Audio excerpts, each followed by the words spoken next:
Hello friends, नमस्कार। स्वागत है आप सभी का अपने YouTube channel dreamer of UPSC में। तो आज हम लेके आए हैं एनसीईआरटी का प्रैक्टिस सेट। इसके पहले हमने एनसीईआरटी के शॉर्ट नोट्स का डिस्कशन करा दिया है। आप चैनल के प्लेलिस्ट में जाके देख सकते हैं। बहुत अच्छे तरीके से शॉर्ट नोट्स बनाए गए हैं जो कि आपके प्री और मेंस दोनों एग्जाम के लिए बहुत ही सही है नोट्स है।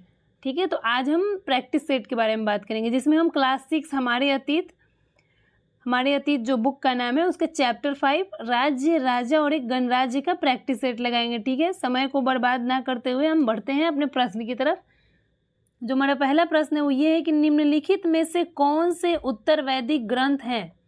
कह रहे कि इनमें से कौन से उत्तर वैदिक ग्रंथ है। ऑप्शन है ऋग्वेद, यजुर्वेद, अथर्ववेद, ब्राह्मण ग्रंथ, उपनिषद। इनमें से बताना है कि कौन सा उत्तर वैदिक ग्रंथ है। कूट दिया गया है, आप इन कूटों में से बताना है कि कौन सा सही कूट है। तो देखिए, ऋग्वेद तो उत्तर वैदिक ग्रंथ नहीं है क्योंकि ये सबसे पुराना वेद है, चारों वेदों में सबसे पुराना वेद है और ऋग्वेद के काल को ही ऋग्वैदिक काल से नाम से जाना जाता है। तो ये उत्तर वैदिक का ग्रंथ तो नहीं है। अब उत्तर वैदिक ग्रंथ में आपका हो जाएगा यजुर्वेद, ये उत्तर वैदिक ग्रंथ है। अथर्ववेद भी उत्तर वैदिक ग्रंथ है, ब्राह्मण ग्रंथ भी उत्तर वैदिक ग्रंथ है और उपनिषद भी उत्तर वैदिक ग्रंथ ही है।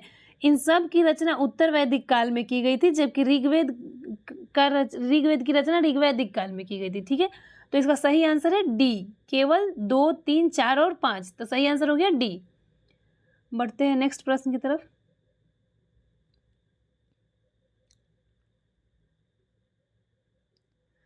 तो हमारा दूसरा प्रश्न में कथन और कारण दिए गए हैं।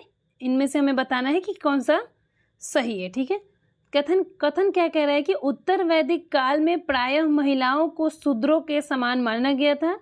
कारण है कि उत्तर वैदिक काल में सामान्यतः महिलाओं तथा शूद्रों को वेदों के अध्ययन का अधिकार नहीं था। देखिए, जो कथन है हमारा कि उत्तर वैदिक काल में प्रायः महिलाओं को शूद्रों के समान माना गया था, ये तो सही बात है। और जो कारण है कि उत्तर वैदिक काल में सामान्यतः महिलाओं तथा शूद्रों को वेद के अध्ययन का अधिकार नहीं था। तो देखिए, मतलब कि जो उत्तर वैदिक काल था उसमें महिलाओं तथा शूद्रों को वेद का अध्ययन का अधिकार नहीं था, इसलिए महिलाओं और शूद्रों को समान नहीं माना गया था। मतलब महिलाओं और शूद्रों को समान मानने का कारण ये नहीं था कि उनको वेद का अध्ययन नहीं था। ठीक है, तो कथन ए सही है, लेकिन आर भी कथन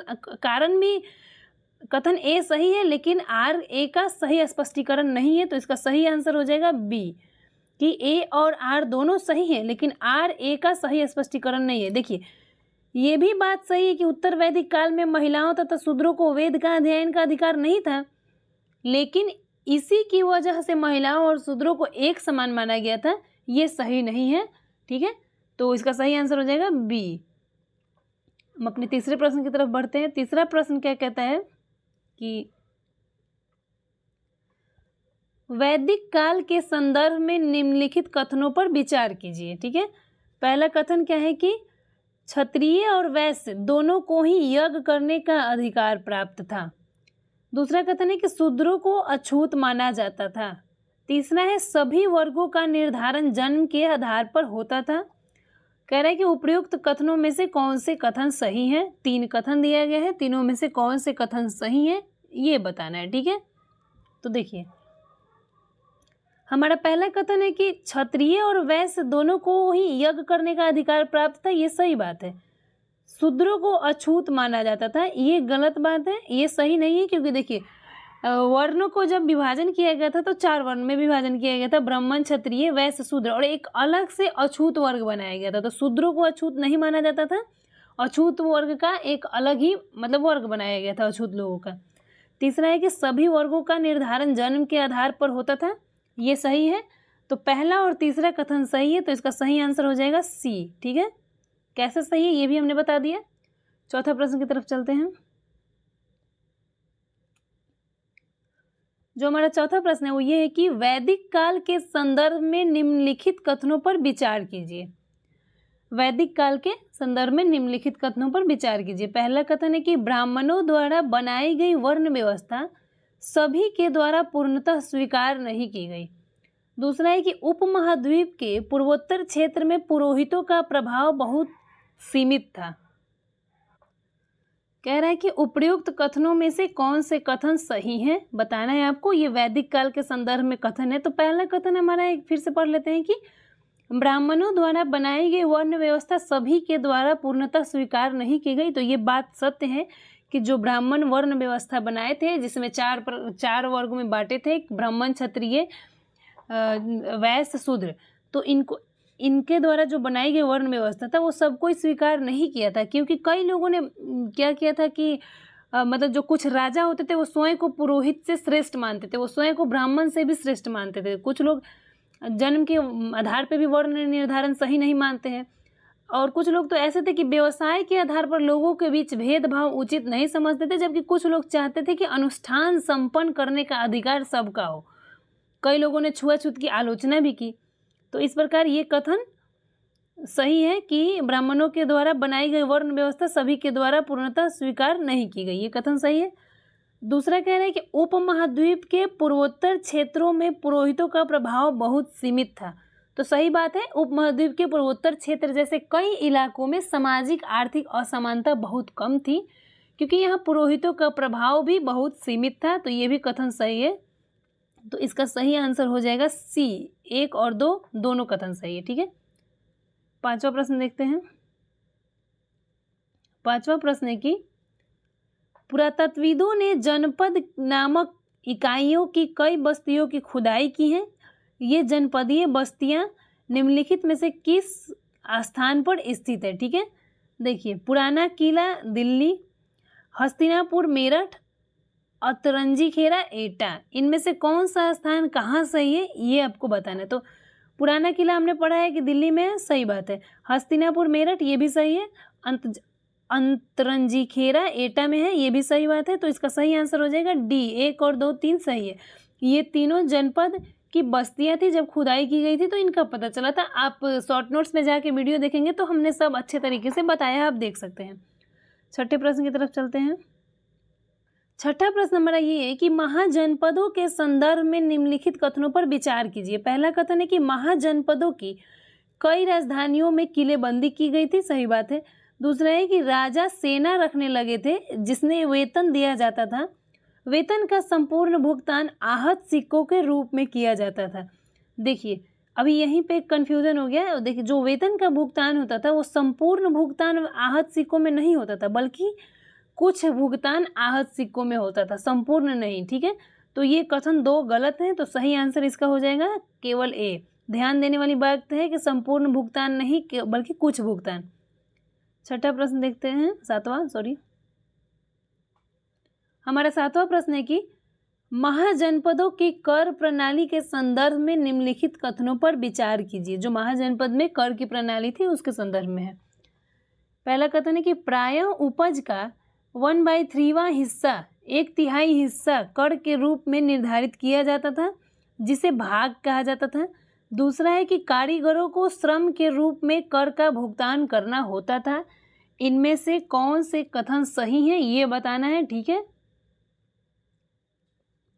तो देखिए, महाजनपद में जो कर की प्रणाली लगी थी उसका 1/3 हिस्सा नहीं बल्कि 1/6 का रूल था। ठीक है, 1/3 का नहीं, 1/6 का रूल था। तो ये कथन गलत है। दूसरा है कि कारीगरों को श्रम के रूप में कर का भुगतान करना होता था, तो ये सही है। तो इसका सही आंसर है केवल 2। तो देखिए, बी नंबर में केवल 2 है, माफ़ कीजिएगा, यहाँ पे क्रम इधर उधर हो गया है। तो बी सही आंसर है कि केवल 2। आठवां प्रश्न देखते हैं। जो हमारा आठवां प्रश्न है वो ये है कि महाजनपदीय कर व्यवस्था के संदर्भ में निम्नलिखित कथनों पर विचार कीजिए। ये भी कर से संबंधित है। पहला है कि पशुपालकों को जानवरों या उनके उत्पाद के रूप में कर देना पड़ता था।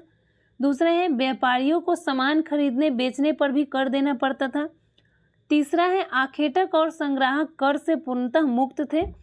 तो देखिए, इसका सही आंसर मतलब इसमें कौन कौन से कथन सही है ये देखना है। तो पहला कथन सही है कि पशुपालकों को जानवर या फिर उसके उत्पाद के रूप में कर देना पड़ता था। मतलब जो या तो जो जानवर पालते थे उसको कर के रूप में देते थे, या फिर जो उससे उत्पाद करते थे, जैसे कि दूध दही जो भी है, गाय के एग्जाम्पल ले लीजिए। दूसरा है कि व्यापारियों को सामान खरीदने और बेचने पर भी कर देना पड़ता था। इसको हमने बताया है कि व्यापारियों को भी सामान खरीदने और बेचने पर कर देना पड़ता था। तीसरा है आखेटक और संग्राहक कर से पूर्णतः मुक्त थे, ये गलत बात है। आखेटक और संग्राहक कर से पूर्णतः मुक्त नहीं थे, बल्कि जंगल से प्राप्त वस्तुएं राजा को कर के रूप में देते थे। तो कौन से कथन सही है, पहला और दूसरा? तो इसका सही आंसर है ए, ठीक है, केवल 1 और 2। देखते हैं हम अपना 9वां प्रश्न। हमारा 9वां प्रश्न है कि प्राचीन महत्वपूर्ण नगर कौशाम्बी निम्नलिखित में से किस स्थान पर स्थित था? जो कौशाम्बी है वो निम्नलिखित में से किस स्थान पर स्थित है? इसको हमने मैप में बताया है, आप उसको देख सकते हैं, ठीक है। तो इसका सही आंसर है जो प्राचीन मतलब कौशाम्बी नगर था वो किस स्थान पर स्थित था? तो इसका सही आंसर है इलाहाबाद, ठीक है। ये इसका जो प्राचीन काल में वत्स महाजनपद की ये राजधानी थी कौशाम्बी, और ये इलाहाबाद में स्थित था। अभी वर्तमान में ये इलाहाबाद में है, ठीक है, वर्तमान में इलाहाबाद के ज़िले में स्थित था। वर्तमान के जो मतलब उत्तर प्रदेश के इलाहाबाद ज़िले में स्थित था, आधुनिक नगर के। अपना 10वां प्रश्न देखते हैं। हमारा 10वां प्रश्न है कि महाजनपदीय युग में कृषि क्षेत्र में 2 बड़े परिवर्तन आए थे। इन परिवर्तनों के संदर्भ में निम्नलिखित प्रश्नों पर विचार कीजिए। हमने बताया था कि कृषि में जो 2 बड़े परिवर्तन आए थे वो कौन कौन से परिवर्तन थे? तो देखिए, पहला है कि हल के फाल अब लोहे के बनने लगे थे। दूसरा है कि लोगों ने धान की कृषि बीज छिड़क कर करने के बजाय धान के पौधों का रोपण शुरू कर दी थी। ये दोनों कथन सही है कि जो हल के फाल होते थे वो पहले लकड़ी के होते थे, अब लोहे के बनने लगे थे जब कृषि परिवर्तन हुआ था। तो और लोगों ने धान की कृषि मतलब बीज छिड़क कर उसको उपजाने की बजाय बल्कि उसके पौधे को रोपण करके शुरू कर दिया था, तो इससे फसल अच्छी होती थी। तो कौन से कथन सही है उपयुक्त में से? तो इसका सही आंसर हो जाएगा सी, 1 और 2 दोनों कथन सही है, ठीक है। अगला प्रश्न हमारा है, मगध के संदर्भ में निम्नलिखित कथनों पर विचार कीजिए। 11 नंबर प्रश्न है, मगध के संदर्भ में निम्नलिखित कथन पर विचार कीजिए। पहला कथन है कि गंगा और सोन नदियां मगध से होकर गुजरती थी, सही बात है। दूसरा है मगध का एक हिस्सा जंगलों से भरा था, ये भी सही कथन है। तीसरा है कि इस क्षेत्र में लौह अयस्क की खदानें थी, ये भी सही है। तो इसका तीनों कथन सही है, तो इसका सही आंसर हो जाएगा डी, 1 और 2 और 3 तीनों सही है, ठीक है। मगध के संदर्भ में ये तीनों बात सही है। नेक्स्ट प्रश्न है कि निम्नलिखित में से कौन सा मगध का शासक नहीं रहा था? कौन मगध का शासक नहीं था? तो देखिए, जो 2 महत्वपूर्ण शासक थे बिंबिसार और अजातशत्रु के बारे में हमने बताया था। फिर बाद में ये दोनों इम्पोर्टेंट थे। फिर बाद में एक महापद्मनंद है, वो भी महत्वपूर्ण शासक थे मगध के। तो मतलब कौन से कह रहा है कि शासक नहीं रहा? तो ये प्रसेनजित, ये मगध के शासक नहीं रहे, तो इसका आंसर हो जाएगा डी, ठीक है। इसका आंसर डी हो जाएगा। इस पे आप लोग को बहुत अच्छे से ध्यान दे रहा है कि नहीं रहा है पूछ रहा है या फिर रहा है पूछ रहा है। अगला प्रश्न देखते हैं। कह रहा है कि निम्नलिखित में से कौन सा नगर मगध की राजधानी कभी नहीं रहा है? मतलब कि मगध की जो राजधानी थी वो इसमें से कौन सा नगर कभी नहीं रहा है? पहला है राजगिरी, दूसरा पाटलिपुत्र, तीसरा श्रावस्ती। तो देखिए, यहाँ पे जो बिहार में राजगिरी था, जो उसको आधुनिक में राजगीर कहते हैं, ये मगध की कई सालों तक राजधानी रही थी, ठीक है। ये मगध की कई सालों तक राजधानी रही थी। बाद में पाटलिपुत्र यानी पटना को राजधानी बनाया गया। तो इसमें कौन सा मगध की राजधानी नहीं थी? तो श्रावस्ती। कह रहा है कि सही उत्तर का चयन कीजिए, तो इसका सही आंसर है सी, केवल 3, ठीक है। 14 नंबर प्रश्न देखते हैं। 14 नंबर हमारा प्रश्न है कि सिकंदर द्वारा अपने विश्व विजेता अभियान के दौरान भारतीय उपमहाद्वीप में मगध की ओर कूच करने के संदर्भ में निम्नलिखित कथनों पर विचार कीजिए। जो सिकंदर था, जो विश्व विजेता बनना चाहता था, तो भारतीय उपमहाद्वीप में जब वो मगध की ओर कूच करने के चाहता था, तो उसके संदर्भ में 2 कथन दिए गए। उन कथनों पर विचार करना है कि कौन से कथन सही हैं। पहला कथन है कि सिकंदर की सेना ने आगे बढ़ने से ही इनकार कर दिया, सही बात है। दूसरा है कि सिकंदर की सेना भारत के शासकों के पैदल रथ और हाथियों की बड़ी बड़ी सेनाओं से भयभीत थे। ये दोनों कथन सही है सिकंदर के बारे में कि जब सिकंदर वहाँ पे पहुँचा, मगध की ओर जो ब्यास नदी के पास पहुँचा था और मगध की ओर कूच करना चाहा था, तो उसकी सेनाओं ने आगे बढ़ने से इनकार कर दिया और और सिकंदर की सेना भारत के शासकों के पैदल रथ और हाथियों की बड़ी बड़ी सेनाओं से भयभीत थे। तो इसका सही आंसर है सी। 1 और 2 दोनों कथन सही हैं। और सिकंदर जो है वो मेसिडोनिया का राजा था, ठीक है, 2300 वर्ष पूर्व। 15 नंबर प्रश्न देखते हैं, टोटल 20 प्रश्न है। मगध के निकट ही वज्जी राज्य था, वज्जी की राजधानी निम्नलिखित में से कौन सी थी? ठीक है, इसको हमने बताया है वज्जी की राजधानी कौन सी थी। पहला है वैशाली, मथुरा, कौशाम्बी, चंपा। तो मगध के निकट ही जो वज्जी राज्य था उसकी राजधानी वैशाली थी, जो कि बिहार में है।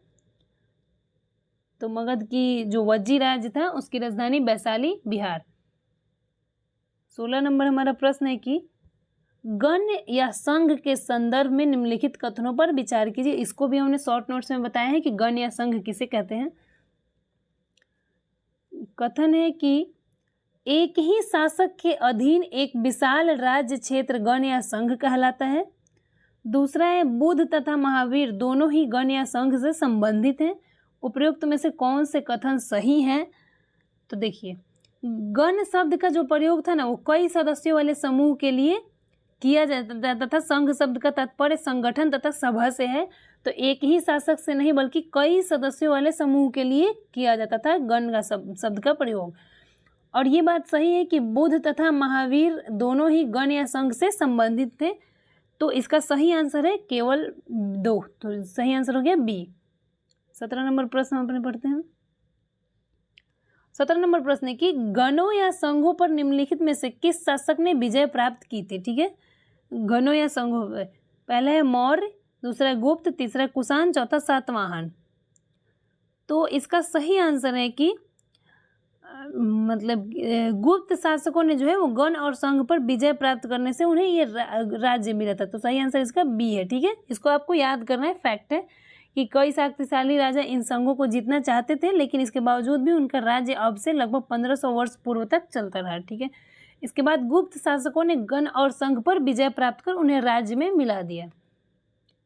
18 नंबर हमारा प्रश्न है कि दीघ निकाय निम्नलिखित में से क्या है?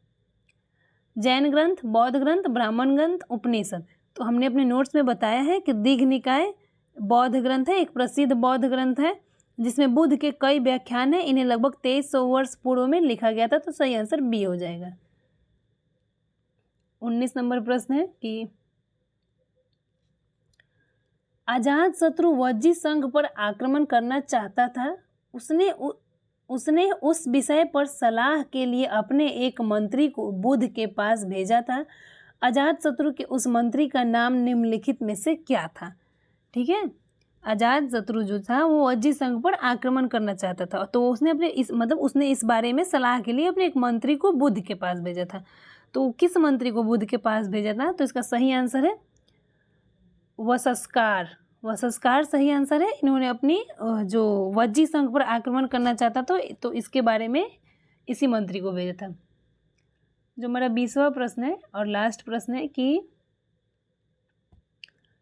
एथेंस में प्रजातंत्र या गणतंत्र के संदर्भ में निम्नलिखित कथनों पर विचार कीजिए। पहला कथन है लगभग 2500 साल पहले एथेंस के लोगों ने एक शासन व्यवस्था की स्थापना की जिसे प्रजातंत्र या गणतंत्र कहते हैं। दूसरा है कि एथेंस में एक सभा थी, इस सभा में सभी नागरिक भाग ले सकते थे। तीसरा है औरतों को नागरिक का दर्जा नहीं मिला था। तो इसका सही आंसर कह रहा है कि कौन से कथन सही है? तो ये चारों सही कथन सही है। जो एथेंस में प्रजातंत्र या गणतंत्र के संदर्भ में बात कही गई है इसमें चारों कथन सही है। ये व्यवस्था लगभग 200 साल तक चलती रही। वहाँ 30 साल से ऊपर के उन सभी पुरुषों को पूर्ण नागरिकता प्राप्त थी जो 10 दास नहीं थे। वहाँ एक सभा भी थी जो महत्वपूर्ण विषयों पर निर्णय लेने के लिए साल भर में कम से कम 40 बार बुलाई जाती थी। इस सभा में सभी नागरिक भाग ले सकते थे। यहाँ पर औरतों को नागरिक का दर्जा नहीं मिलता था। ये भी बात सही है। व्यापारियों तथा शिल्पकारों के रूप में एथेंस में रहने और काम करने वाले बहुत से विदेशियों को भी यहाँ पर खदाने, खेतों, घर, कार्यशालाओं में काम कर रहे दासों को भी नागरिक का अधिकार नहीं मिले थे। ठीक है, तो हमारा 20 प्रश्न कंप्लीट हुआ एनसीईआरटी के प्रैक्टिस सेट की सीरीज में। उम्मीद है आप लोगों को वीडियो अच्छा लगा हो। अगर वीडियो अच्छा लगा हो तो please like, share and subscribe जरूर कीजिएगा। और कोई डाउट होगा तो आप हमें कमेंट करके पूछ सकते हैं। और मिलते हैं नेक्स्ट वीडियो में। Thank you so much.